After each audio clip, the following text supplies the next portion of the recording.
මට තාත්තා විශේෂයෙන් තාත්තා කියන්නේ මට මේ ඩිපෝ එකේ ට්‍රේනින් එකට යනකොටත් පිරිමි ළමයි අඬුව අතට ගන්න කලින් අඬුව අතට ගන්න පුරුදු වෙන්න පුතේ කියලා. පිරිමි ළමයින්ට මුල් තැන දීලා ඉන්න එපා කියලා. ඉස්කෝලේ ක්ලාස් එකේ බොයිස්ලා විතරයි මම යද්දි ඇප්ලිකේෂන් දාලා තිබ්බේ.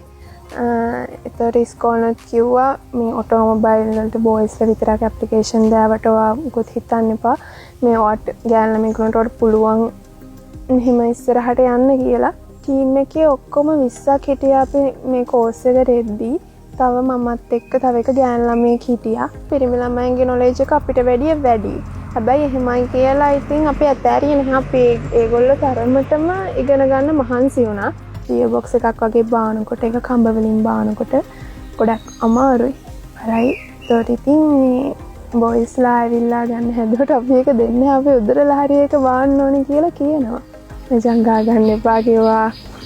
ගෑනු ළමයි ඒක ඉච්චර හරි නෑ කිව්වා. ඒ වුණත් ඉංග්‍රීසි කියන්න තියෙන්නේ ඉතින් ගෑනු ළමයි කියලා එහෙම වෙනසක් නොකර අපි හැමදේම ඉගෙන ගන්න ඕනේ. ඩිපෝ එකක් ගම ඉතින් බස් කියන්නේ බර වාහන. ඒතර ටිකක් අමාරුයි. ඒ වුණාට මුල් කාලේ ටිකක් අමාරුයි. ගෙදර ආමඟටත් හරි නෑ. කොන්දේ අමාරු වගේ ඒ වගේව තිබ්බා. පිරිමි ළමයින්ට වැඩි ඇත්තටම ගෑනු ළමයින්ට හැකියාව තියෙනවා. ඒගොල්ලන්ට තියෙන්න ඕන ආත්ම විශ්වාසය උනන්දුව තමයි. අඬු ටික අරගෙන මගේ අතුරු ටික අරගෙන පාරට බැස්සොත් ඕනම වෙලාවකමට සල්ලි හම්බ කරන්න පුළුවන්කමක් තියෙනවා. මොකද ගෑනු ළමයිට මේ ශාස්ත්‍රයේ ගෑනු ළමයි අඩු නිසාම තමයි මේ ශාස්ත්‍ර ගෑනු ළමයින්ගේ තැන හැදිලා තියෙන්නේ.